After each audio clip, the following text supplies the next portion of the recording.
Завгүй өдөр сурвалжлагын нэвтрүүлгээ бид шинэ Монгол Коосэн технологийн сургууль дээрээс эхлүүлж байна. Тэгэхээр бид нар Коосэн сургалтын хөтөлбөрийн талаар сурвалжлан энэ нэвтрүүлгээрээ онцолж үзүүлэх гэж байгаа юм. Тэгэхээр Коосэн гэдэг бол Японы өндөр мэргэжлийн сургууль гэсэн энэ үгнүүдийн товчлол бөгөөд Монгол улс анхны Коосэн хөтөлбөрийг хэрэгжүүлж байгаа улс орнуудын нэг юм аа. Тэгэхээр манай нэвтрүүлэгт анхаарлаа хандуулж бидний сурвалжлагыг хүлээн авч үзнэ үү.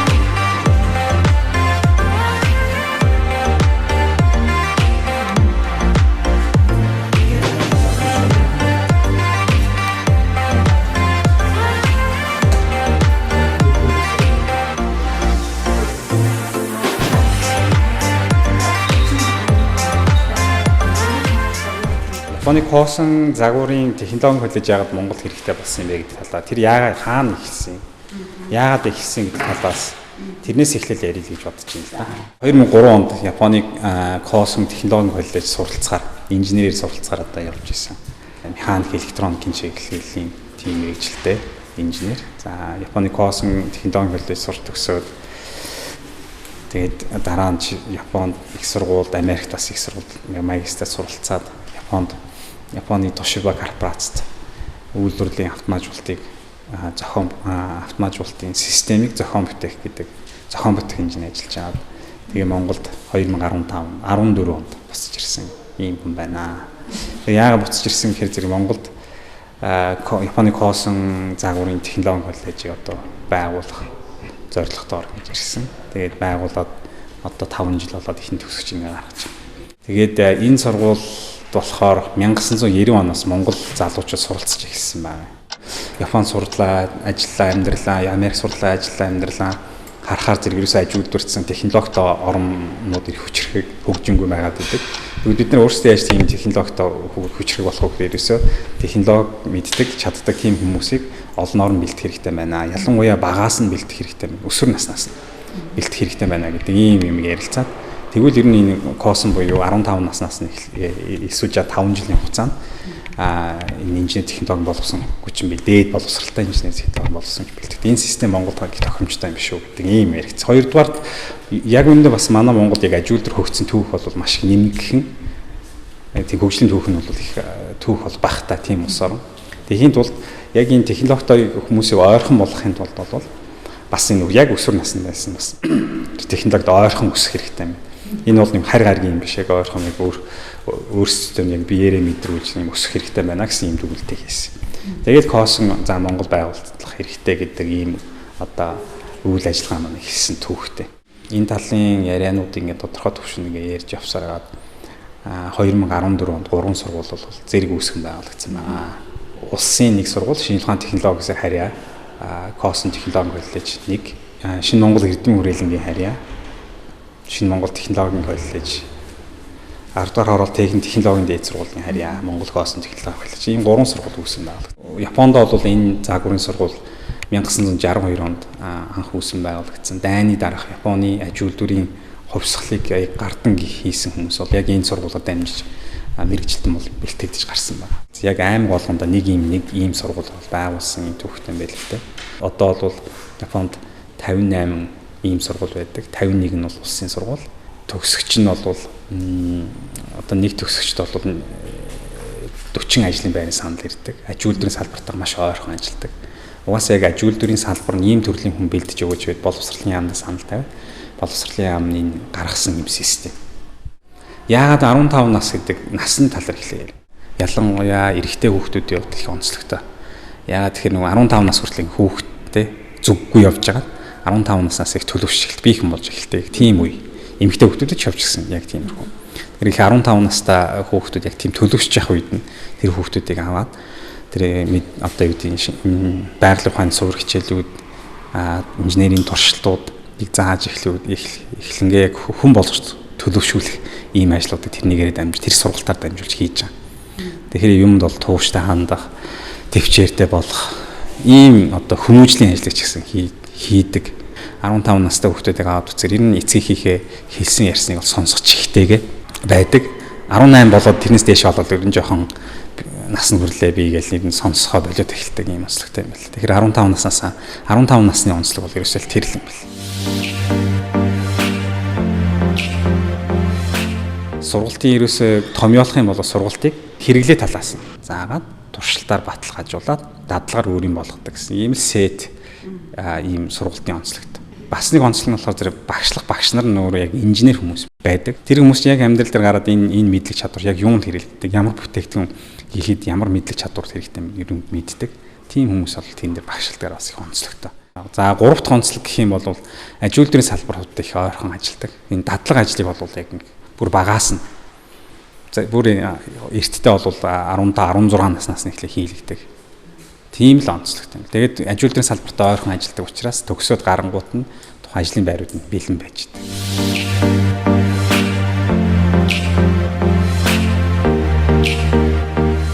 Тэгээд Монголд ямар маягаар нэвтэрсэн гэхээр ерөөсөө технологийн коллеж гэдэг шинэ одоо дээд боловсролын сургалтын байгуул гэсэн статус шинээр үүсээд боловсролын хууль, дээд боловсролын хуулинд бол орсон тусгагдсан байгаа. 5 жилийн сургалттай дээд боловсролын сургалтын байгууллага. Тэгээд суур боловсрол 9 дугаар ангид төгсөөд ороод 2 хөтөлбөрийг зэрэг үзнэ. Ахлах сургуулийн хөтөлбөр үзнэ, инженерийн хөтөлбөр үзнэ.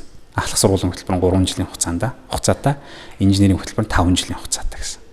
Тэгээд бүрэн боловсрол хагирчлыг авна. 5 жил сураад төгсөөд энэ дээд боловсролтой дипломын инженер болоод төгсөө гарна гэсэн. Ийм онцлогтойгоор Монголд нэвтрээд одоо эхний төгсөлт хийх гэж байгаа. Төгслийн дараа шууд ажилд орж болно. Эсвэл нөгөө академик одоо судлаач инженер болох. Тиймээс тийм судлаач инженер болохыг хүсвэл үргэлжлүүлээд ихтэй сургуулийн 3 дахь курсаас үргэлжлүүлээл ингээд явах боломжтой. Одоо ингээд эхний төгсөгчдийг ингээд бид нар гаргалаа. Төгсөгчдийг ингээд харангуут ер нь бол 30% нь бол гадаадд гэх юм уу да шууд Японы яг компанид үндсэн ажилтнаар үндсэн одоо инженерээр ажилд орж байна. За 30% нь үргэлжлүүлээд Японы ихтэй сургуульд бас суралцахаар болж байна. За үлдэж байгаа 40% нь бол дотоодынхаа бас компаниуд ажилд орж байна. Дотоодынхаа ихтэй сургуулиас үргэлжлүүлээд яг судлаач инженер болох зорилготойгоор үргэлжлүүлээд сурч байгаа. Энэ хөтөлбөр нэлээд их боломжийн хөтөлбөр юм болов гэсэн бодол дээр дүгнэлтээ хийж байгаа бид нар. 5 жилийн инженер яг суур инженер гэж ямар хүнийг хэлдэг, инженерийн ёс зүй тийм ээ суур инженерийн одоо туршилтууд, сонирхолтой туршилтуудыг хийлгээд ингээд өсгөө тэгээд 5 жилийн хугацаанд жил ахих тусам бол инженерийн хөтөлбөр нь ихсээд явчихдаг. Ер нь дэлхийн нийтээр харахаар ингээд боловсролын систем их өөрчлөгдөх тийм яг төвшөнд яг шатанда ирсэн байна л да. Яг тэр одоо хиймэл оюун гэж гараад тэгээд ер нь бол хүн болгон одоо суур инженерийн мэдлэг чадвартай болохгүй, технологитой харьцахгүй болохгүй гэдэг ийм үеийн дээр ирчээд байгаа. Аль улсын яг хамгийн зөв боловсролын системийг нэвтрүүлж чадсан цаашдаа бол ирээдүйн одоо 40-50 жилийн хооронд бол хожих гэдэг байгаа ийм яг торгон агшин юм шиг надад санагдаж байгаа байхгүй. Тэгэхээр яг энэ агшинд бас манай Монголын боловсролын систем ч гэсэн бас ингээд шинжил хийнэ тэрэ болж гэн болохгүй байна гэдэг юм ярианд явагдаж байгаа. Яг энэнд ч гэсэн бас нэг энэ технологийн коллеж гэсэн энэ шинэ сургалтын систем байна. Бас нэг юу гэдэг нь тийм загвар болох юм болов. Загвар болоосоо ч гэж бас бодож байна. Японоос гадна гадаад анхудаа хэрэгжүүлсэн орн бол манай Монгол улсаа. Тэгээ санаачлагч нь яг Японы Японд сурч төгссөн инженерийн чиглэлээр сурч төгссөн ийм хүмүүс бол анхлан санаачлагд өөрсдөө бас яг гардаж хийсэн гэдгээр их онцлог байгаа. Бидний бас нэг алдаж онсон юм би. Энийг хийхэд бол бас тийм амархан бол байгаа. Маш олон хүний тусалцаа дэмжлэг. Бас Японы Япон хүмүүсийн тусалцаа дэмжлэг, Японы боловсролын яамны харьяа, үндсэн технологи хүрээлэнгийн бас тусалцаа дэмжлэгтэйг бас энийг бол хийсэн. Бас энэ хугацаанд бас бидний одоо хамтран энэ үйлийг эхэлсэн. Зарим нэг нөхөд бол ертөнцийн мөн хүсийг бол үзүүлсэн. Ийм юм тохиолдсон хэдиж бид нар яг зорилгын төлөө эцэслэний системийг ямар ч гэсэн нэг юм цикл яваад эхний төгсөж гаргаж байна. Энэ системийг ингээд нэвтрүүлээд хөгөлдөржүүлэх нь бол нэгдүгээр зорилт. Гэхдээ эцсийн зорилт юу байх вэ гэхээр нэмэн өртөхдөө бүтээгдэхүүн үйлдвэрлэлийг яаж Монголдо хийгээд гадагшаага экспорт нь гаргах вэ гэдэг юм бол хийхийг бол зорж байгаа. Яг иймэрхүү төрлийн ажлыг бол хийгээд эхэлсэн хүмүүс бол би бас ялгаагүй Японы Коосэн технологийн коллежийг төгссөн Монгол залуу одоо миний найз амар санаа гэдэг энэзүү дата артист Монгол гэдэг компани AI юу тийм л оюуны чиглэлээр Монголдо яг гаднаас Японоос ажил аваад дотооддоо яг solution гэдэг нь зүгээр нэг аутсорсинг юм биш. Тегин гэхээр тегин тэрнийг хийдэг. Зөвхөн хүний ресурсыг ашигладаг юм бол биш. Хүний тэр нэг одоо механик ажлаас гадна тэр юм solution хийх боддог.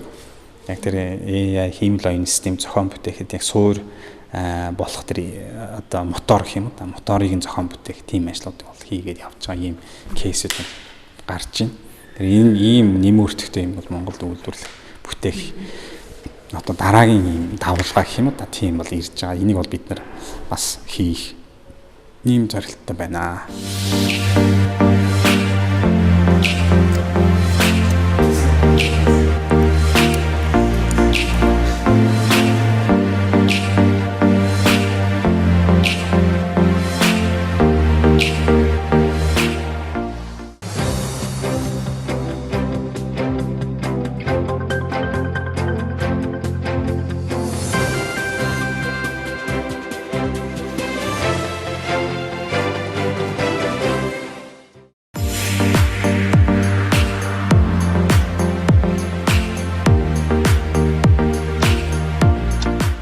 Завгүй өдөр сурвалжлагын нэвтрүүлгээ бид Монгол Коосэн технологийн коллеж дээрээс үргэлжлүүлж байна. Тэгэхээр энэ сургуулийн хувьд бол өнөөдөр эсэлт авж байгаа мөн давхар нэг анхны төгсөгчдөө ром диплом гардуулах үйл ажиллагаа бас давхар зохион байгуулах юм байна. Тэгэхээр энэ мэдээллээр бол үзэгчтэй охиндоо Японы энэ хүү сургалтын хөтөлбөрийг Монголын хөрсөн дээр хэрхэн буулгасан бэ гэдэг мэдээ сурвалжлагыг үзэгчтэй охиндоо төлхөө хүргэхийг хичээж байна. Тэгэхээр энэ урьдчилж авсан мэдээллээр бол 142 инженерүүд энэ 3 Коосэн сургуулиас бол ром дипломоо гардаж авж байгаа. Эдгээрийн бараг 80% нь Японд ажиллах, сурах ийм эрхтэй болсон юм байна. Хэдийгээр одоо 80 гаруй хувь нь Японд сурж ажиллах эрхтэй болсон ч гэлээ. Тэгэхээр удахгүй бас тэнд Япон улсаас маш их зүйлийг сурж мэдээд Монгол улсынхаа хөгжилд үнэтэй бодиттой ийм хувь нэмэр оруулах үз мундаг инженерүүд болоод эргээд эх орондоо ирж ажиллаж хөдөлмөрлөнө гэдэгт бас итгэлтэй байгаагаа нэвтрүүлгийн дундуур бол сэтгүүлч миний би бас илэрхийлэхийг хүсэж байна. Тэгэхээр одоо та бүхэнтэй Монгол Коосэн коллежийн захирал сэргэлэнг уулзуулах гэж байна.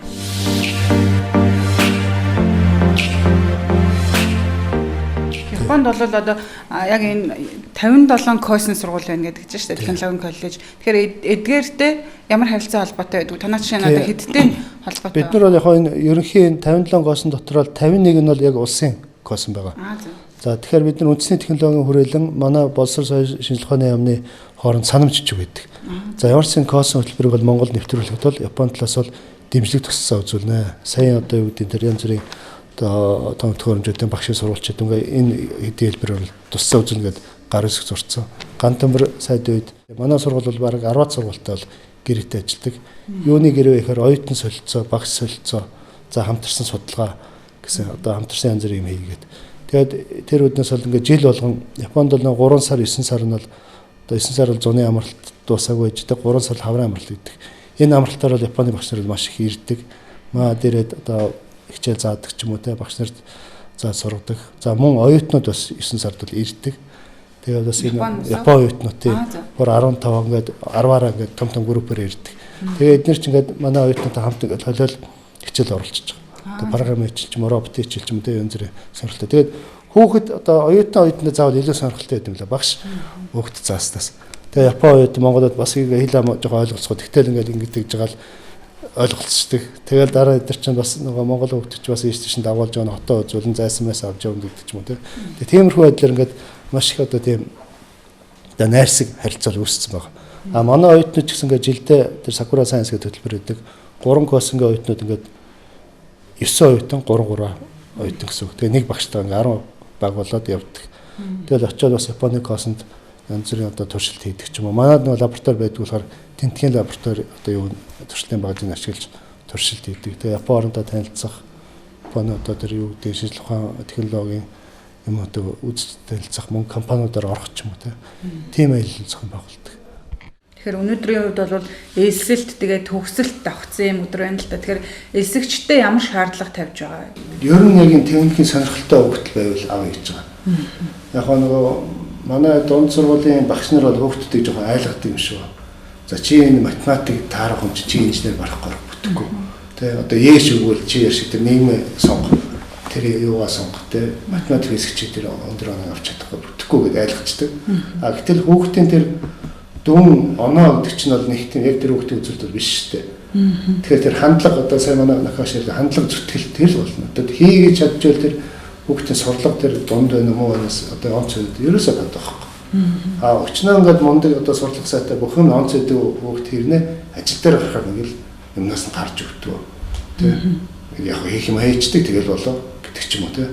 Яг ингээд бүр тэр одоо тос мастаа ноцлоо сурцуугч гэж нухаал гэдэг. Тэр хандлага чухал байгаа. Эсэл дээр орж ирэхэд бол. Тийм хүүхэд бол одоо инженер болъё гэж өөрийгөө бодсон шийдсэн хүүхэд бол эзэж одоо замаасаа буцахгүй байх л та. Тэгэхээр түрүүнд таны ярианд дурдгажсэн Монгол, Япон багш нарын хандлага өөр байна гэдэг. Монгол багш нар бол нэг онц сурдаг хүүхдүүдэд бариад тэднэрийгээ л ингээл улам ингээл сайжруулах гал үзээд байдаг. Япон багш нар бол муу сурдаг хүүхдүүдтэйгээ төлхөө ажилладаг гэдэг чинь. Энэ талаар явал. Яг тийм үү. Яг нь ер нь би ч гэсэн одоо ингээл осрлоор яж хатвал тэгдэлтэй нөгөө хичээл өнгөлдөг хэдийд багш нар их тодгүй шүү дээ. Тэгэхээр хаа хүртэл бүжигнэл байждаг. Яг нэг хийдэг суудаг хүүхдүүд нь урдуураас уучаал. Багш нар л эднэртэйгээ ажиллаад байдаг. Японд болохоор тэгдэг юм байлээ. Ерөнхийдөө тэр онцолд хүүхдүүд тэртээ тэр багштай багш баг өөргөө бээд аваа явчихдаг. Гол нөгөө нэг хоцроод байгаа хүүхдүүд л анхаарлаа хандуулдаг, тулж ажилладаг юм уу да. Тийм юу байд юм лээ. Тэгээ бас нэг яг Япон багш нарын нэг одоо ажигласан зүйл бол хүүхдийг бол одоо юу гэх юм чи буруу ярьлаа. Чи юм уншаагүй. Чи алдаатай одоо наатаас уншиж ирдэг чинь нэг тэгдэггүй. Хүүхд буруу ярих хамаагүй. Алдаатай ч юм ярьчих. Өөрөлдөл алдаа гарах боломжийг багш гаргаж өгч идэг. Тэгэл ингээл буруу яриад байна. Цаа өшөө яриад байна. Бас яг тийм өнцгөөс харж болох юм байна гэдэг ч юм уу те. Бас тийм санаа байж болох юм байна гэдэг. Шаал буруу ярьж хатвал тэр ингээл дэмжээл идэг. Тэ. Монгол шиг чи наатаа юу ч уншаагүй нэлээ ахиж уншиж ирээд яри гэдэг ч юм уу те нэг тэгдэг. Тэр хүүхдийг бол ингээд урам өгөл гэдэг. Тэгэхээр хүүхд ч гэсэн өөр ингээд яриад одоо юу юм бэ нэг хайрцанд орохгүй гэж задгаа сэтгэж эхэлдэг юм шиг. Тэр нь бас нэг Япон багш нарын нэг өөр одоо манайханд байдгүй нэг шин чанар байх шиг. Тэгээ яг манай нишаа багш л ярьдаг дээр нь алтгаас битгээ. Ерөөс сургууль дээр л алдах хэвээр. Сургууль гэж алдааны талбар. Тэгэхээр энэ дээр сайн алдаж одоо юу гэдэг юм зэрэг юм уу эвдчтэй тэр томтрол эвдэж болно шүү дээ. Ер нь бол тэр чинь ингээд үзмэрийн юм биш те. Эвдээд ингээд яг тэрийг л одоо хөгжин жинхэнэ одоо сургалт болдог. Тэгэхээр өнөөдөр 3 сургууль зэрэг төгслийн баяраа хийх гэж байна л да. Тэгэхээр яагаад ингээд зэрэг ядгүй зарим тохиолдолд энэ 3 коос хоорондоо өрсөлддөг гэсэн юм яриа хүртэл байдаг шүү дээ. Ер нь бол яг тийм өрсөлдөөн бол байхгүй. Бид нар бол нөгөө байнгын тийм нэгт хамтын ажиллагаатай гэдгийг л үзүүлж байгаа. Яг одоо хүн болгон л ингээл муулалаа шүү дээ. Монголчууд ингээл тал тийшээ харцсан багаар ажилтгүй энэ төрөл тийм бол байдгүй маа гэдэг нэгслэлээр бас бид нар Японд л ойлгож байгаа. Монгол 3 сургууль байгаа. За нэг нь бол жишээ нь улсын өмчлийн сургууль, нөгөө нь бол хувийн өмчлийн сургууль. Гэхдээ энэ 3 бол яг л нэг айл шиг нэг одоо гэр бүл шиг байгаа шүү дээ бас харуулж байгаа юм л да. Үнэхээр ч одоо яг л хамтдаа л ингээл 5 жил хамтдаа явсан. Тийм ч одоо төсөлтөж гэсэн хамтдаа л хийх хэрэгтэй гэдэг. Хүүхдүүд ч гэсэн манай хүүхдүүд бол одоо мэддэг. Хамт дээр сакура сайн төлбөрөөр явна. Хамт дээр Японы үйлдвэрлэлийн дадлага явуулдаг ч юм уу. За тэгэл 3 косгийн хооронд бол нөгөө саксны тэмцээн, волейболын тэмцээн гэж жил болгон хийж идэг. Тэр бол хүүхдүүд бол ингээд бие биенээ таньдаг болсон. Японд ч гэсэн одоо ингээд тэр 50 эдэн Коосэн байгаа. Би Коосэн төгсөгч гэж ярьдаг. Тэрээс ш одоо би одоо их сургууль чинь Токиогийн их сургууль төгсөн ч гэдэг юм уу. Васадагийн их сургууль төгсөх юм бол чи Васада юм уу гэл ингээд ялгараад байдаг. Коосэн хэрэл чи Коосэн юм гэл адилхан Коосэн болчихдог. Тэргүүрээ бүсгэн Коосэн гэдэг үгээр нэгддэг. Тэр Монголын 3 Коосэн ч гэсэн Коосэн төгсөн тэрэл нэгдэл явж гисэн. Тэр шүтээсийг төгссөн байна, шинэ Монголыг төгссөн байна те. Манайх төгсөн тэр нь хамаагүй. Коосэн төгссөн гэдгээр л эдгээр чинь хамтраал цаашдаа ч ингээд одоо ажил бизнес бол хамтраал явна. Би хүүхдэд хэлдэг л та нарын хамтад тэр юу одоо дипломтой сургууль одоо дүн мөн бол хэрэгтэй л дээ. Гэхдээ энэ одоо хэвтэй холбоос гэдэг. Энэ найзлагтай холбоос чинь хамгийн чухал шүү. Одоо 10 жилийн дараа 20 жилийн дараа та хамтраа бизнес хийх юм лээ те. Энэ чухал юу чинь чухал шүү гэж. Хоорондоо битгий муудалсч эвтэй нэртэй байж байнга л гэж хэлдэг. Сургалтын төлбөр ер нь ямар байдгүй. Тэгээд 3 кос ер нь гурлаа адилхан уу? Тий, ер нь гурлаа ойролцоогоо. Төлбөр бол манайх чинь 2014 онд анх эхэлж байхдаа 2 сая 500 сая төгрөг байсан. За одоо энэ жил бол 3 сая 500 сая төгрөг болсон. Үндсэндээ 1 сая төгрөгөөр нэмэгдсэн. Гэхдээ энэ бол ялч хөшөө доллар руу ч юм уу йен рүү хөрвүүлэх юм бол бараг бид нар хэвээрэл байгаа. Нөгөө инфляц төгрөгийн инфляцаас болоод ячиж ирэл. Зүгээр миний нэг бодол өгдөө. Манай энэ ихтэй сургуулиуд бол нэг 2 сая 3 сая орчим төгрөг байгаа шүү дээ жилийн төлбөр бол. Тэгээ ийм 3 сая төгрөгийн одоо төлбөрөөр бол инженер бэлдэх боломжгүй. Ер нь хэцүү. Бид нар бол үндэл жоох арга цагаал яваад байгаа. Аль сургууль, өнөө сургуульч, улсын сургууль бүгд арга цааж байгаа. Зөвхөн яг доороо хэж дээр нөгөө налаахт байдаг Герман Монголын хамтарсан сургууль байгаа шүү дээ. Тэр чинь 7.5 сая төгрөг байгаа. Доороо хэж нэг тиймэрхүү байж ч бид нар сайн багш авчирна, сайн орчин бүрдүүлнэ. Тэгэхээр ихтэй сургууль дээр одоо өндөр түвшний сайн инженер бэлдээх юм бол доороо хэж 10 сая явцсан болох байх. Тэгэхээр Коосэн бол тэрний арай доогуур нь 4-5 сая ч юм уу те. Энэ хавилцаа байвал болох байхаа. Тэгээ Коосенгийн яг бас нэг Японд төр үүсгэн болсон нэг одоо юу хэмд нийгмийн асуудлыг харсан юу тал нь байдгийг. Яг ингээд их сургуульд ормоор боловч одоо төлбөрийн асуудлаас ч юм уу орч чадахгүй тийм хүмүүс үл байдаг л да Японд. Тэгэхээр тэр хүмүүсийг бол сайн хүмүүс их сургуульд орох чадвартай. Гэхдээ одоо санхүүгийн асуудлаас орч чадахгүй Коосенд авчаа. Тэгээ 15 тахт авчаа гэсэн. Нэгс тийм одоо авьяастай хүмүүсд боломж гаргасан сургууль байгаа юм л да. Тэгэхээр Монголч гэсэн яг бас яг тэр хэлбэрээр одоо сайн хүмүүс хаасаг л байгаа шүү дээ. Сайн хүмүүсээс боломж олох үднээс их сургуулийн төлбөрөөс арай жоохон доогоор байх үднээс бид нар бол яг анх 2.5 гэж хэлсэн. Тийм. Гэтэл яг манай нөө ихтэй сургуулийн төлбөрөөр ч ингээд чөлөөлөгдөхгүй байна л да. Одоо нөө засгийн газар юу гэдэг хурлаас ч юм уу гэдэг наад оюутны төлбөрийг нэмчих юм бол оюутад эсрүүцэд гарна шүү дээ. Жил болгон намар болгон оюутч баралж агсдаг шүү дээ. Төлбөр нэмлээ барьлаа гэдэг. Уг нь бол тэр бол их буруу юм байна. Төлбөр бол өндөр байх тусмаа эргээд оюутан чинь өндөр илүү сайн чанартай үйлчлэг авна шүү дээ. Тий. Тэгэхээр уг нь бол тэр 10 сая байна уу 1 сая байна уу сургууль өөрийнх нь шийдэх асуудал яам зүгээр хэлчмээр.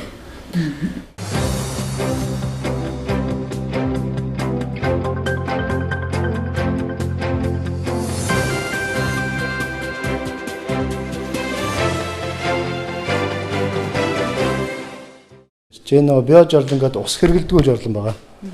Одоо Бельгиэд энэ төр чинь усгүй жарлан яаж хийх вэ нэлээх их судалгаа хөрөнгө оруулалт хийж байгаа шүү дээ. Тэрнтэй адилхан маадвал ингээ биожарлан гэдэг модны үртэс хийгээд дотор нь одоо бактери ичиж байгаа. Нөгөө бактерин дээр ялгцсан тэрийг идээд ингээ яадаг. Тэгээ модны үртэс бол ингээ жоох ингээд эргүүлдэг мотороор. Тэгээ энийг маа тэр гаавд тэгээ залуу технологийн нэвтрүүлэг эрхлэгч бол хийсэн. Тэгээ яг хоо бактери ингээ хүүтэн болохоор хасах 4 градус ч юм уу өвчтөг. Тийм учраас ингээд дулаалах хэрэгтэй байна. Тэгэхээр гадаа жарлан гэдэг бол биш харин дотроо одоо гэрийн үүдний амбаар ч юм уу те хийж болохоор ч юм уу гэрт бараг дотор хийж болохоор ийм юм. Тэгээд энэ яг ихний анхны загвар тэгээд дараа нь тэр хоёр дахь загвар гэн. Тэгээд энийг бол Mobicom-ийн бас яагаад дэмжиж Mobicom ч нөгөө сумдын сургуулиудын жарланг баг сургуулийн жарланг бол шинжилж өгöd байгаа шүү дээ. Тэгээ гадаа нэг жарлантай тийм сургууль бас нэлээ их байдаг. Тэгээ тэрийг ингээд орчин үеийн одоо тийм одоо устдаа жарлан болгоё нэлээ хэдэн жарлан бол хийж өгсөн. Тэгээ яг дараа нь одоо ирээдүйд ийм одоо 90 эхэлсэн очи бас ус ашиглахгүйгээр ингээд орчин үеийн технологи юу хийж болох вэ гэдэг. Тэгээ наад энэ био жарлан гэж ерөөсөө энэ жил хийгээд үзээгээд нийтдээ 18 сургуульд одоо Дорнод Баян онгоргоо олдог гэдэг энэ тэнд аймагуудын сургуульд бол энийг хийх гэж байгаа. Одоо жишээ нь Батцамбарын сангийн аж ахуйд орчод маш их одоо аргал байдаг өхрийн бас. Тэгээ тэр нэг бол ямар ч ашигладгүй тэрийг ерөөсөө ингэ ашиглаад метан хий гаргадаг ч юм уу яадаг ч юм бол бас нэг юм хийгээл явж байгаа. Тэгээд одоо бид нар бас өшөө манай технологийн төсөлд бол хар сармис хийсэн.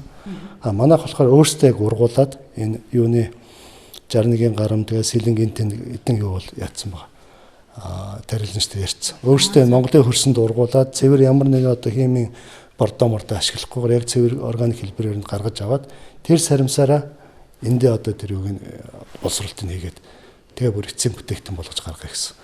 Тийм юм дээр бас манайх ажиллаж байгаа. Яг иймнээс ч ихлээл одоо том юм ийгэл өшөө ингээл жинхэнэ бодит юм л орно л доо. Тэгэхээр Японд бол одоо жишээ нь 2020 он хүртэл одоо нөгөө ажилтан мэргэжилтээ авахта нэг шалгуур нь бол бүтээл сэтгэлгээ гэсэн ийм шалгуур байна л да. Тэгэхээр танаа энэ сургууль төгсөж байгаа хүмүүсийн хувьд энэ бүтээл сэтгэлгээгээ ер нь яаж хөгжүүлдэг юм те? Тэгээ ер нь бол яг нэг аливаа нэг загварт баригдахгүй юм баригдах хэрэггүй. За эмч хүн бол магадгүй тодорхой нэг те баригдах хэрэгтэй. Хүний одоо энэ судсыг зөв судастай л холбоо шүү дээ. Нэг фантазлаа өөр судастай холбож бас юу ч болох юм лээ те. Эмч хүн бол яг номосоор юм хийх хэрэгтэй. Эмчнэр хүн бол өстой хөлийн гартаа холбогдож яадаг ч юм те дураараа сэтгэж те янз бүр юм гаргах. Тийм л одоо задгаа сэтгэдэг хүмүүс хэлбэлдэх юу болоо юм л да. Зоригтой л юм л да. Тэгэхээр сая бол бас Япон хэлний зуны сургалт эхэлсэн ингээд тэгж байна. Тэгэхээр төгсөгч одоо оюутнууд маань суралцах уу өөр бусад хэл сонирхож байгаа хүмүүс яа гэх юм. Энэ бол яг хаа манай оюутнууд л голцсон байгаа. Яг хаа инженер хүн бол би бол хэлдэг. Та нар инженер болох хүмүүсд англи хэл нэгдүгээр ч үү. Тэрний дараа Япон хэл. Гэхдээ бүр тэрний өмнө бол монгол хэл шүү гэдэг. Сүүлийн хүүхдүүд ч ингээд монголоор зөв бичиж чадахгүй, зөв ярьж чадахгүй байгаа. Тэгэхээр эхлээд монгол хэл, төрлөх хэл. Тэгээ англи, тэгээ япон гэсэн. Уг нь ийм дараалтал явах хэрэгтэй юм л та. Тэгэхээр танайх бас англи хэл ордог уу? Англи хэл орно. Тэгээ 5 жил. Япон багш нарын хувьд нийт хичнээн япон багш байгаа. Тэгээ япон багш одоо ингээл манай хэдэн ер нь л байнгын нэг 3 багш байна. Одоо манай Нишиама багш бол ингээд 6 дахь жилдээ ажиллаж байгаа. Тэгээд ингээд сайн ингээд та харсан бах зөндөл хүмүүс ирж очиод зарим хүмүүс бол ингээд 2-7 хоног ирдэг. Ингээд хойд гарчдیں۔ юм л та. Одоо 6 сарын 24-нд 11-нд тэгэл ингээд янз бүрийн ингээд багш нар ирээл очиод одоо энэ багш 16 дээрээ 20 буцсан ч гэх юм уу те. Ингээд ерөөсө жилжингээ 9 сараас болол ингэждэг. Тэгээ ер нь бол би тооцоолоход жилдээ нэг 40-50 багш бараг ирээд байгаа юм уу гэж бодоод байна. Зарим нь бол нэг 7 хоног, зарим нь бол нэг 2 сар болно.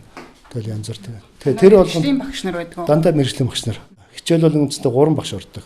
Япон багш хичээл заана, орчуулагч багш орчуулна. Тэгээ монгол багш дагалдаад явдаг. Тэгээ 3 багштай англи ярилтэй нэг хичээл. Тэгэхээр маш их одоо юу хнийг талаар бол өртөө зардал ихтэй тийм сургалт явж гэнэ гэсэн үг л дээ. Японы боловсролыг Монголд нутагшуулна гэхээр бас тодорхой бэрхшээлүүд гарсан баг. Бидний ч одоо Монгол сэтгэлгээ бол бас бусад улс орноос бол харьцан өөр шүү дээ. Тэгэхээр хандлагын өөрчлөлтөд хүүхдүүд ер нь хэр тасж байна. Тэгээ хүүхдүүд бол ер нь их хурдан л да маш хурдан тасж байгаа. Зүгээр гол асуул бид нар томчлол байдаг байхгүй. Юмсаар заазнаач яах юм тэгэл эзэн Монголд ижсэн ингээл те. Яах өөртөө ингэ шийдчихгээд. Гэхдээ мэдээж яг 100% тэр Японы юм бол бид нар нэвтрүүл гэж байхгүй. Мэдээж Монголын онцлог байгаа. Жижиг саж ингээл өөрчлөлт оруулаад тэгэл нэгс ингээл хамтын юм бүтээл яваад байгаа юм л да. Тэг багшаас нэг юм бас нөгөө Монгол хүүхдүүдийн сэтгэлгээ ер нь ямар байна? Инженер сэтгэлгээ ямар байна? Монгол хүүхдүүд бол ерөөсөө Монголд яг ямар асуудал байна те. Одоо орчин тойронд юу болж байгаа гэдэг маш сайн ойлгож идэг, мэдж байгаа. Мэдэрч идэг. Жишээ одоо ингээл бороо ороод нөгөө зам муулж ингээл усаар бүглэрэл машин тэр бараг гарч чадахгүй болдог ч юм уу те. Бүглэр үүсдэг те. Тэр бол бүгд харж л байгаа. Ингээл ингэх юм байна гэж бас өөрөө дотроо нэг гаргалгаа гаргацсан. За нэг ингэх юм байна гэж өөрөөр бол нэг шийдлөө сайгаал явж идэг. Японы одоо хүүхдүүд бол сурагчд бол шалгалцаар сурагчд бол их сургуульд орохын төлөө хичээл хийдэг. Тэр одоо тухайн сургуулийн шалгалтын конкурсанд авахын төлөө энийг хийх хэрэгтэй гэж боддог.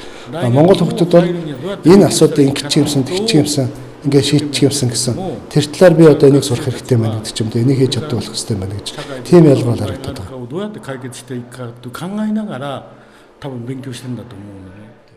За баярлалаа.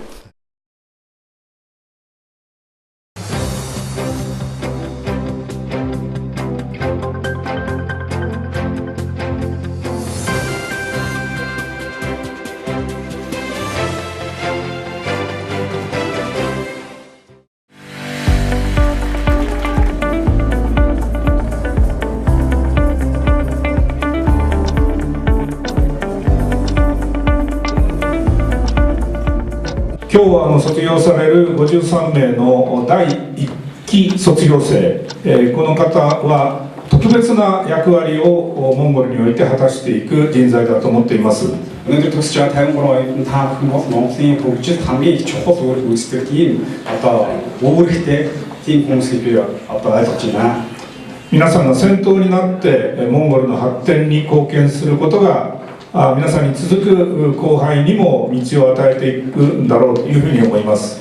Хүн цаашдаа одоо яг энийг манлайлал хөгжлийн манлайлал одоо шинэ замыг нээхээс гадна одоо байгаа хоохой амжилтаар бас шинэ зам цаашдын одоо гадна замыг үүсгэхийн үүрэгтэй хүмүүсээ 皆さんのこれからの人生の発展、それから新モンゴル学園、新モンゴル高専のますますの発展を心からお祈りして私からのお祝いの言葉とさせていただきます。 За төгсч та бүхний цаашдын ажил амьдрал сурлалт хамгийн өндөр амжилтыг хүсээд мөн түнчлэн шинэ Монгол эрдэм хүрээлэн Коосенгийн цаашдын одоо хөгжлийг чин сэтгэлээсээ хүсэж байна. Тэгээд миний мэдлэгээ бүр өндөрж байна. Баярлалаа.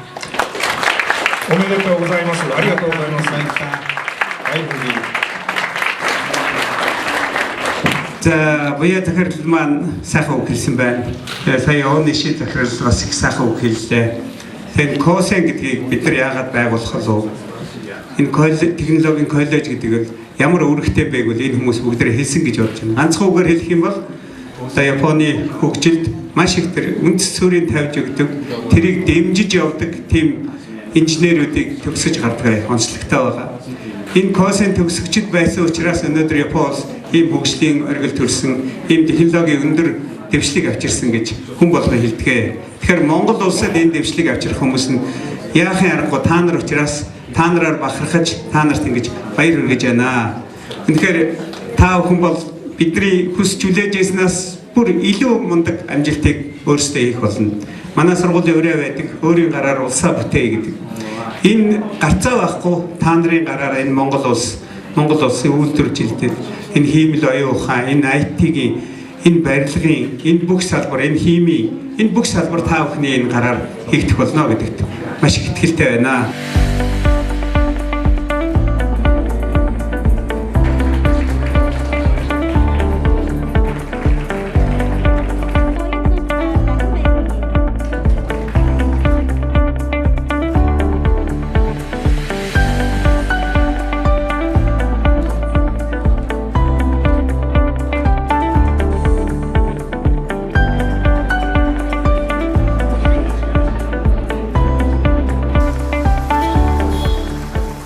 Завгүй ÖДÖР сурвалжлагын нэвтрүүлэг үргэлжилж байна. Тэгэхээр бид шинэ Монгол Коосэн технологийн коллежийн төгсөлтийн баяр дээр ирээд байгаамаа. Тэгэхээр танд бас халуун баяр хүргэе. За баярлалаа та бүхэнд. Өнөөдөр манай шинэ Монгол Коосэн технологийн коллеж анхны одоо төгсөлтийн баяр болж байна. За уг төгсөлтийн баяр арга хэмжээ маань бас сайхан болж байна. Бас Япон улсаас бас зочид төлөөлөгчид, дотоодын зочид төлөөлөгч оролцоод их сайхан болж байна.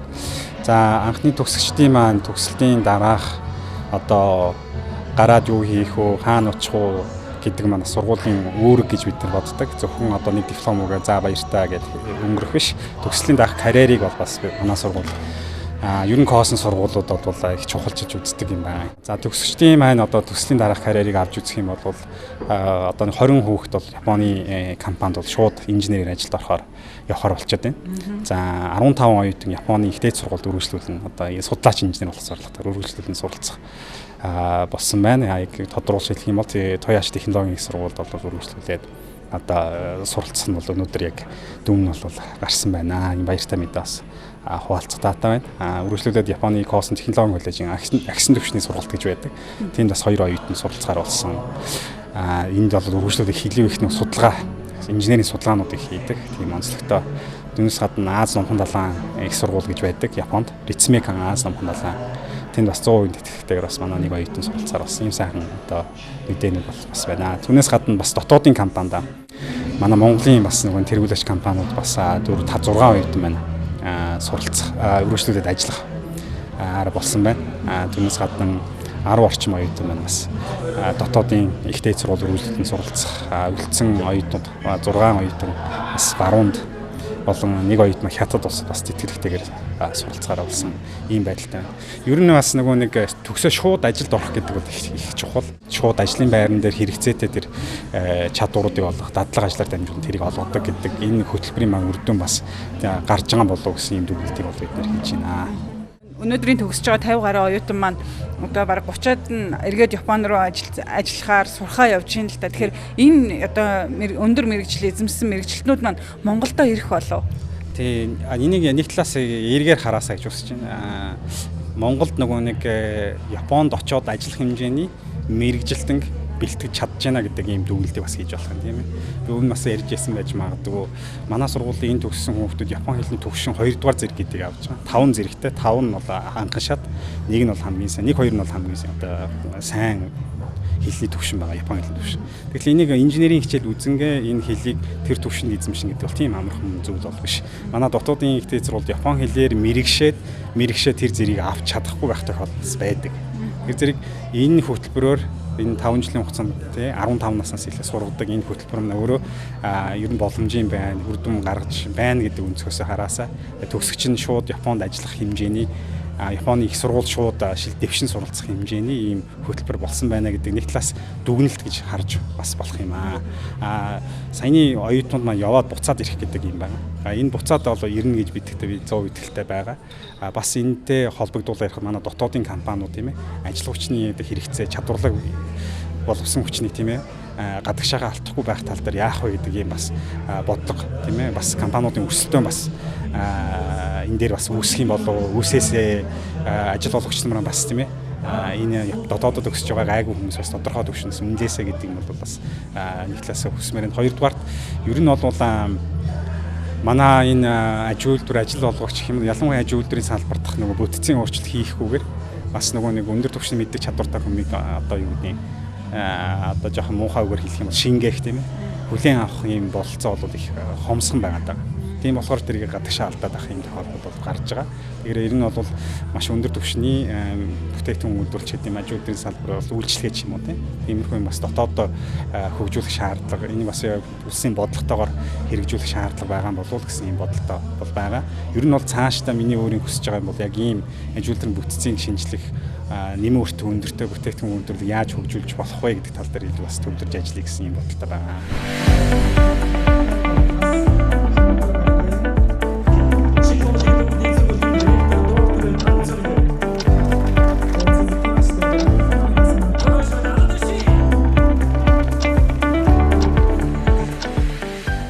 Баярыг ийм сайхан одоо зохион байгуулж байгаа нийт багш ажилчдаа чин сэтгэлээсээ одоо талархал илэрхийлье. Та бүхэнд бас баярлалаа. За энд хүрэлцэн ирсэн багш ажилчид бас эцгийн төлөөлөл бас байж магадгүй. Энэ хүмүүсийн одоо итгэл байхгүйгээр энэ ажлыг бол хийхэд бол бас амаргүй байх байсан. Гэхдээ хамгийн чухал нь энд бус суугаа энд хүрэлцэн ирсэн бүх хүн энэ Коосэн загвар технологи коллежид бол бүгдээр итгэсэн байгаа. Итгэсэн учраас энийг бид нар хамтдаа хийж чадсан. Бид нар юмд итгэх гэдэг бол маш хүнд хүчийг өгдөг. Тийм болохоор энэ итгэлийн хүчээр бид нар энэ 5 жилийнхаа одоо энэ системийг Монголд нэвтрүүлээд анхны төсөлтөд бол хийж байна.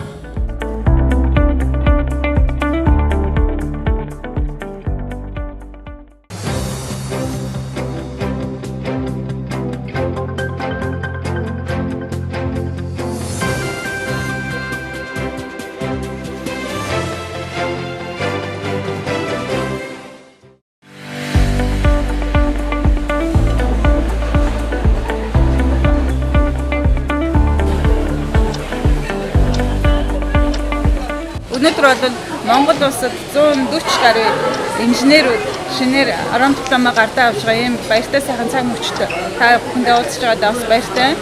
3 Коосэн Монголын 3 Коосгийн анхны төгсөлд болж 142 хүүхэд бол диплом авах гэж байна. Тэгээ манай сургууль бол 64 хүүхэд төгсөж байгаа.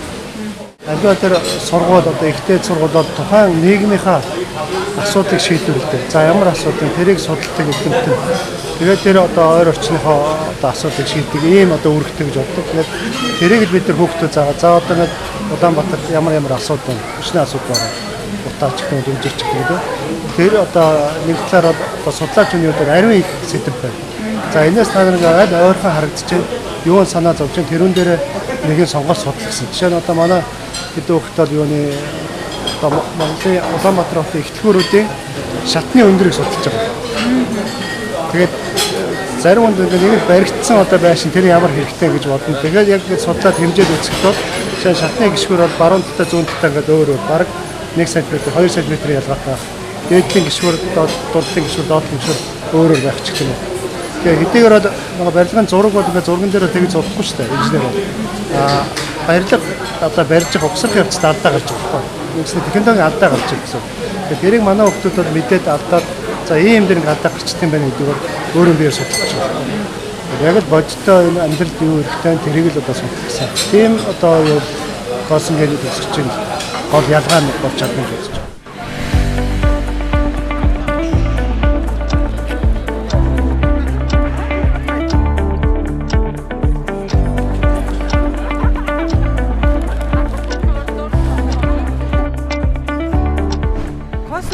хүүхдүүдтэй холбоо гэж байдаг гэж хэлсэн тий. Тэгэхээр энэ холбооны үйл ажиллагаа хаана юунд чиглэгддгийг одоо танаас Коосэн сургуулиудад дэмжлэг үзүүлдэг үү? Тий. Коосэн клуб гэдэг одоо манай дээр анх 1990 онд одоо Монголоос анхны одоо Коосэнд суралцахаар явсан. Одоо манай байгальм байгаа. Энэ иргэдийн урлын төлөөсчийн гишүүн. Тэгээд одоо дараа нь ган төмрөнд боловсролын сайд байсан. Тэгэл одоо бидний найз Ганбаяр энэ төргээл энэ нөхдөөчин 92 онд очиод 2008 онд бол яг ийм одоо засгийн газрын Монбошогийн тэтгэлээр явсан хүүхдүүд бол 250 гарсан байсан. Тэгээ эдгээр нэгдээд ерөөсөө бид нар яа одоо Монголд ийм одоо Коосэн Японы яг ийм загварын сургууль Монголд байгуулах хэрэгтэйгээд Коосэн клуб гэж байгуулсан. Тэгээ тэдний одоо итгэх санаачлага нь одоо өнөөдрийн амьдралд ингээд хэрэгжиж явж байгаа. Тэгэхээр тэр Коосэн клубын нөхдүүд бол биднэрд бол ингээд холбоотой байдаг. Одоо тийм багш хэрэгтэй гэдэг ч юм уу эсвэл за энэ номыг орчуулад гэдэг байнга тэднэртэй л хандж байгаа.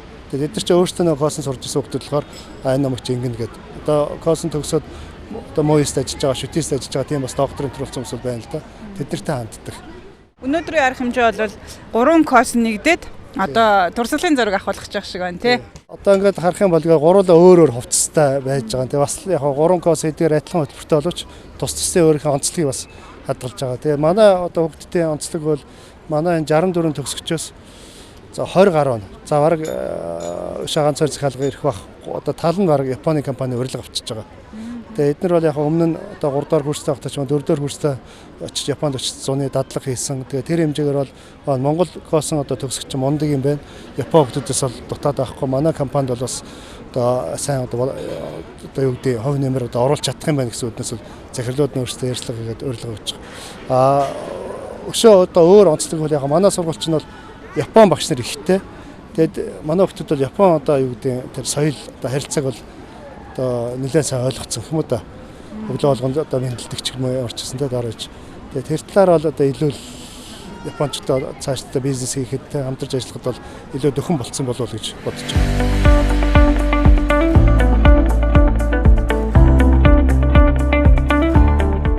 Манай өнөөдрийн сурвалжлага бол маш гэгэн сурвалжлага болж байгаа гэдгийг үзэгч та бүхэн харж байна. Монгол улсад 142 инженер нэмэгдэж байна. Тэгэхээр эдгээр инженерүүд маань Монгол улсынхаа хөгжил маш өнтэй бодиттой хувь нэмрийг оруулж чадна гэдэгт итгэлтэй. Тэгэхээр одоо төгсөгчд маань соёлын төвөргөнд 18 цагаас дипломо гардаж авах үйл ажиллагаа болно. Ингээ бүгдээрээ тийшээ хамтдаа явцгаая.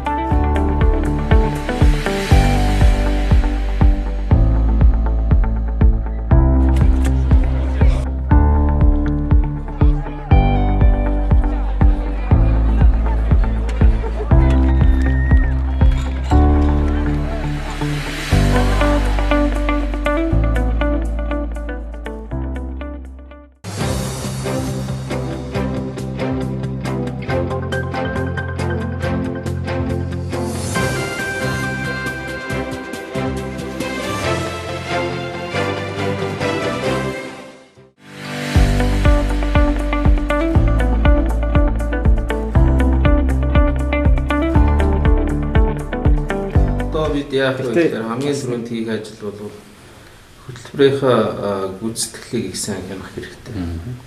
Энэ хөтөлбөр бол үнэхээр одоо ажил хийж чаддаг хүн гаргаж ийнэг үе. Энэ дээрээ бол бид нар хяналт шинжилгээг одоо Японы Коосэний нийгэмдгээс ч юм уу тий хөдөлгөөний инженерийн шинжээчдийн баг оруулаад энийг бол заавал ажил хэр болох хэрэгтэй. Ямар нэгэн юмыг хийлгэж сургадаг тийм ээ туршилт хийлгэж сургадаг. Бодитоор төсөл дээр ажиллаж сургадаг.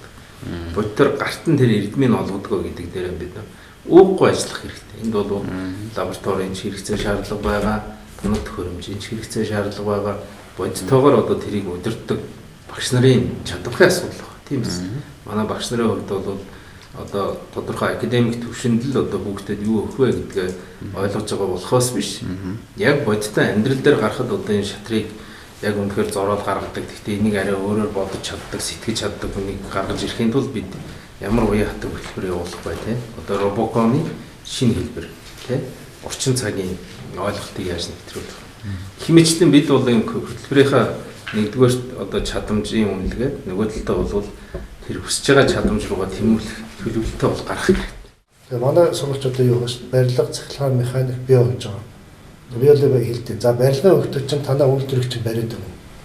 Механикийн хөгтөч чинь тэр үйлдэл дотор байх механик одоо том хэмжээнд зөвлөлөд энэ цахилгаан нөгөө эрчим хүчний асуудлыг шийдэндээ энэ үйлдвэрч юу их вэ гэхээр био бүтээгдэхүүн гаргаа. Гэхдээ бүр гадаадын зах зээл, Монголын зах зээл биш. Гадаад урд том хятад гэдэг зүүн өмнөд Азийн том зах зээл онгоцоор тээвэрлэдэг. Тэрнээс биш вагоноор тээвэрлэдэг юм биш. Өндөр үнэтэй одоо тэр нэмэн өртөг одоо өртөг гэдэг нэмэн үнэлэмж шингэсэн тийм ээ. Оюуны юу шингэсэн гэж ярьдаг шүү дээ. Тийм л юм одоо гарах. Тэрийг бид нар Коосэн хөндлөлттэй. Хөтөлбөрийг үнэлэх ёстой гэдэг дээр яг санал нэг байна л да. Бид нар энийг бол үнэлгээ бол хийх ёстой. Гэхдээ хөтөлбөрийг бэлдэх явц нь өөрөө манай сургууль Шинэ Монгол Коосэн технологи коллеж дээр бэлдэхдээ яг уу Японы Коосенгийн хөтөлбөрийг бол загвар болгосон. Гэхдээ бас өөрчлөлтүүд хийсэн. Дотоодын компаниудын судалгаануудыг аваад ямар чадварсан хэрэгтэй байгаад байгаа. Тэр чадварыг бас тодорхой түвшинд тусгаад тэр хөтөлбөрийг бол бас бэлдэж хамгийн сүүлийн хувилбарыг бол ингээм 5 жилийн хугацаанд ингээл шинжилээл явсараа 5 жилийн юм бол гаргасан байна. Эхний хувилбарыг ер нь үр дүн гэдэг ингээд төрөжхөөсөн гараад эхэлж байгаа болов гэсэн зүгээр үзэгдэл бол ажиглагдаж байгаа. Сая манай сургууль сурж байгаад нөгөө нэг Нагоока технологийн коллежид очиж сурсан хоёр оюутан стартапын тэр уралдаанд ороод Гран При тэргүүн байрыг нийцэлсэн. Тэгээд тэр чинь хэдүүлээ 4 сая долларын хөрөнгө оруулалтын хэмжээний бас хийцэн байгаа гэдэг энэ чинь яг тэрэн дээр тэр хүүхдүүдийг ашиглагдсан тэр нөгөө бизнес гэх юм уу да тэр стартап нөгөө асуудыг олж хараад шийдвэрлэх арга хүртэл ингээд яг нэг зохицоор ингээд шийдвэрлэх гэдэг энэ чадварын сургалтуудыг тэр манай хөтөлбөрт бол тусгагдж орсон байна. Энэ тусгагдсан учраас Японд очингууд яг Японы бус хүүхдүүдээс ч гэсэн тэр чадвар нарай илүү байсан болохоор яг технологийн хувьд бол одоо бас дутгааргүй байсан баг. Дээр нь юм бол тэр софт скилүүд нь бол арай илүү хөгжсөн ийм жишээ нь бол ажиглагдчих байгаа. Жинкнээс миний зүгээр болоод бидний одоо Кооsenээс хүссэн хүлээж байгаа зүйл бол ямар ч байсан нэг тийм ажилсаг тийм шинэ үнийг гаргах юм байна. Мөн хүлээлт. Дээр нь болохоор зэрэг ажил хийж чаддаг. Өөрөөр технологиг гартаа оруулсан. Тэ? Одоо чи танаа тэр амжилт бүтээлч сэтгэлгээтэй. Ийм 3 зүйлийг л хүлээгээд авахгүй. Бүтээлчээр сэтгэдэг, ажиллаа хийж чаддаг, тэгээд ажилсаг. Одоо маад байгаа хавтгай дутагдал бол жоохон залхуу хүмүүс олон болоод байна. Тэ? Ажлын цаг бүртгүүлчихэд харихыг хүсдэг. Тэ? Бүтээмжийн араас явдаггүй нэг ийм залхуу тийм хүмүүс одоо энэ дээд боловсруулаас гараад байна гэдэг ийм шүүмжил бол өргөн байгаа шүү дээ. Бод байдал тийм л байна. Би зүгээр Коосены ирээдүйд Монголын Коосены ирээдүйд юунд имзэглэж яах вэ гэхээр энэ дипломны араас шүлэнгддэг энэ урсгалд ялагдах аюул байгаа байхгүй. Адуус боддоор хүн 90 сар ухаанаар за хүнээ одоо хүүхдээ хүн болгоод авъя тий. Хүүхдээ юм чаддаг хүн болгоод авъя гэх юм бол Кооsen бараад болох нь тодорхой. Харамсалтай тэхгүй шүү дээ. Одоо Монгол Улсын их сургууль сайн. Одоо тэнэлээ үгүй. Тийм үү? Эсвэл одоо шүтээсэл сайн тэнэлээ үгүй.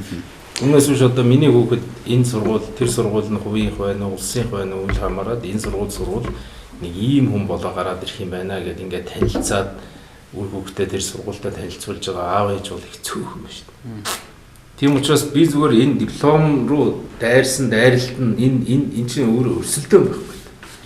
Нэгэнт бид энэ сайхан ажил ихтүүлсэн улсууд төгсгөлийг нэг сайнаар үлээ гэх юм бол юу вэ гэхээр бид бол энэ зах зээл дээр Кооsen бол ялагч байх хэрэгтэй. Ялагч байхын тулд төгсгч чинь өөрөө бусад их сургууль төгссөн төгсгчтэй харьцуулахад илүү гэдэг. Тэгэх юм бол мундаг залуучууд эсэж орж ирнэ. Одоо л бидний яг нэг үр дүн гарч байгаа юм л да. Тэгэхээр эдгээр энэ 5 жилийн хэмээр яг ийм гаргачлаа гэдэг юмыг одоо яг итгэлтэйгээр олон нийтэд бол түгэх ийм боломжтой болж байгаа. Сайн систем аль зах зээл дээр хүн гүйдгүү гэдэг зарчмыг л манай Кооsen өөртөө ингээд бүр өөрийнхөө соёлд шингээгээд яваасаа л гэж бодоод байгаа. Гоохгүй. Манайхан бол үнэтэй зах зээл дээр өрсөлдөг хүмүүс ээ. Тэгээ аанда нөгөө компаниуд ч өөрийнхөө ирээдүйд санаа зовох төвшөнд ирэхээр за би эндээс хүн хайх уу, тэндээс хүн хайх уу. Одоо бол гадаадаас хүртэл хүн авч байгаа. Монголын зарим компани. Тэр чинь өнөөдрөө аргалж. Ирээдүйн санаа зовдгууд нь сургуулиуд дээр ирдэг. Тэр ихлэл бол тавигдчихж байгаа. Тэрийг бол механикаар тест сургуулийн тал нь хийх гэхээр хөдлөхгүй. Яг гэвэл эдгээр төгсөгчөө манай шахах гэж юм гэсэн ийм бодолтой. Айгуу тийм охорхон бодол өнөөдөр Монголд дийлээд байгааг бид нар мартаж болохгүй байна. Тийм учраас тэр охорхон бодол нь том бодол болохыг хүлээж суух биш. Зүгээр дэлхийн хэмжээнд ажлаа хамжуулъя гэдэг ийм л зорилгыг ирээдүйд тавиа явах юм бол би их хурдтай байх болов гэж бодож байна. Тэгээ баяр хүргэмээр сайн ажил хийж байгаа манай захирлууд. Та нарын хийж байгаа ажил бол бас түүхэн нэрээ үлдээнэ гэдэгт би эргэлзэхгүй байна.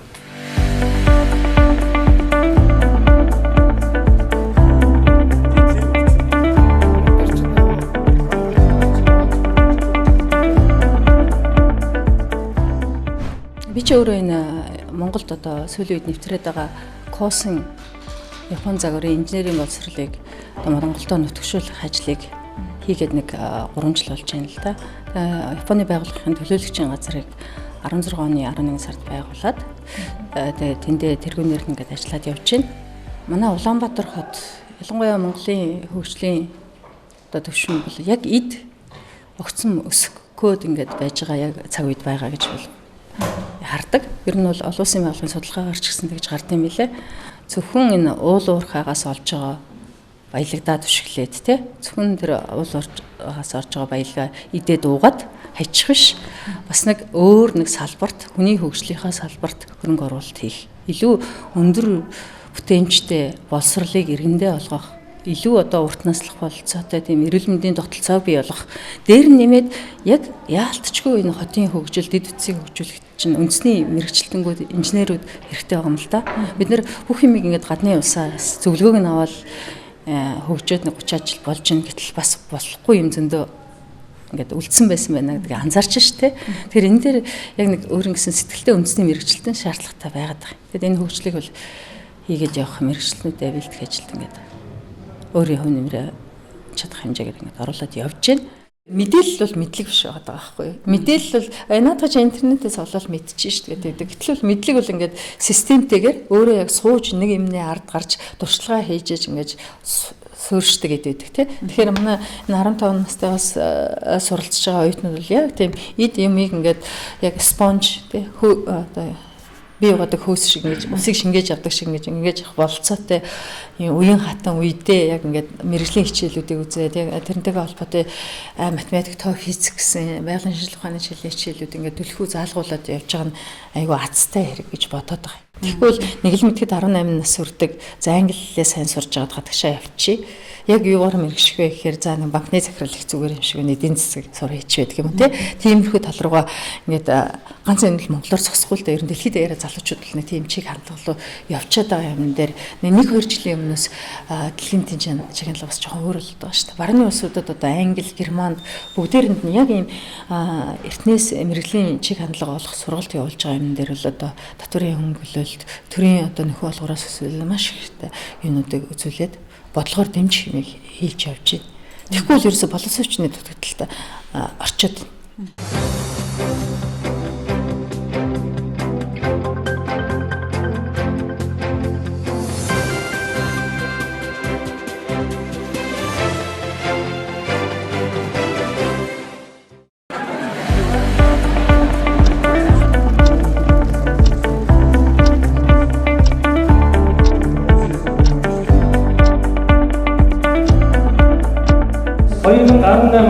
оны хичээлийн Шүлбис Коосэн технологийн коллежийг 2 мэргэжлээр 24 суралцагч, Шинэ Монгол Коосэн технологийн коллежийг 4 мэргэжлээр 53 суралцагч, Монгол Коосэн технологийн коллежийг 3 мэргэжлээр 64 суралцагч төгсөж дипломоо гаргах авахаар ёслолын ажланд хүрэлцэн ирсэн баяртай байна. Kokoro ÖDÖР амгад Монгол улс Япон захиргааны боловсролын тогтолцоонд төгсөж анхны 140 баяр Кооsenгийн төгсөгч таавны өмнө зогсож байгаа миний сэтгэл маш их тогтолж байна. Өнөөдөр хүртэл Монгол Кооsenг нэвтрүүлэхийн тулд Японы Кооsen төгссөн Монгол залуус мөн Японы Кооsenгийн дэмжигч нартай халуун сэтгэлээр холбогдож энэхүү тэмдэглэл өдрийг тэсэн ядан хүлээж ирсэн байна. Мөн өнөөдрийн ёслолын ажлаа 3 Кооsenгаар хамтарч хийж байгаа ч өнөөдрийг хүртэл бие дэмжиж ирсэн та бүхний хамтын мөрөөдөл одоо үр дүнгээ үзүүл эхнийхэн төгсөгчдийг өгтөн авч байгаад баяртай байна.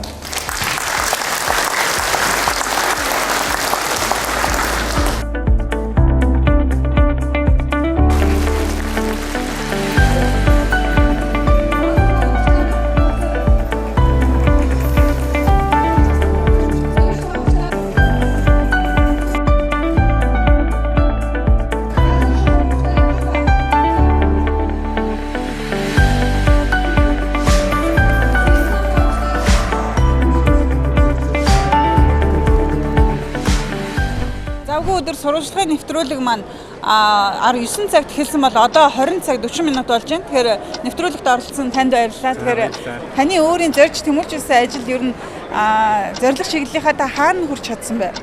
Инженер технологийн боловсон хүчнийг өсвөр наснаас нь бэлдэх хэрэгтэй. Ийм систем Монгол хэрэгтэй гэдэг ийм зорилтыг тавиад энийг хэрэгжүүлсэн байгаа. Энэ зорилтоо бол эхний ээлжинд бид нар бол биелүүлсэн. 9 жилийн өмнө энэ ажлыг эхэлж хинч биднийг тоогоогүй маа.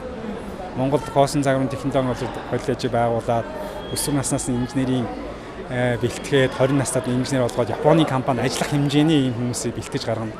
Японы их сургууль сурах хэмжээний хүмүүсийг гаргана гэхэд хинч итгэж байгаагүй юм. Хинч итгэгээгүй шүү.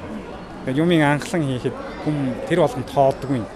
Гэхдээ тууштай яг өөрөөхөө биеэр үзүүлээд өөрөө ингэж хармаалттай явах юм бол тэрний ард бол заавал гардаг гэдэг юмыг одоо төгсөж байгаа 142 оюутандаа ч гэсэн би өөрийнхөө биеэр одоо үлгэр жишээ болгоод явахыг зорж ажилласан байгаа. Энэ нь маань ч гэсэн манай энэ оюутнуудад бас тодорхой хэмжээгээр бол нөлөө үзүүлсэн байна. Тэрний маань илэрлэл нь өнөөдрийн төгсөгчийн ярианд гарсан тийм ээ. Зөвхөн би өөрийгөө л гэж боддог байсан бол одоо бол улс орныхаа төлөө илүү олон хүний төлөө юм хийх юмсан гэсэн хүсэл нэлттэй болсон. Тэрийг ярьж байгаа оюутан тийм хүсэл мөрөөдөлтөө тийм оюутан бол маш их амжилтанд хүрэхэд бол би одоо эргэлзээгүй байна. Одоо эцсийн одоо зорилт бол Монголынхаа аж үйлдвэрийг бол бүтцийн шинжилгээг нэмэн өртөгтэй өндөр бүтээгдэхүүн үйлдвэрлэлийг хөгжүүлэх гэдэг одоо бидний эцсийн зорилтоо хийж чадна. Энийг бол би хамтран зүтгэсэн найзынхаа нэрийн өмнөөс ч гэсэн хэлмээр байна. Тэр өнөөдөр энд байсан бол яг адилхан юм хэлэх байсан байхаа. За баярлалаа таны ажилд амжилт хүсье. Таны хүсэл мөрөөдөл биелэх болтугай. Зам нь цагаан байх болтугай. Бидний нэвтрүүлгийг ингэхөө өндөрлөж байгаамаа. За баярлалаа.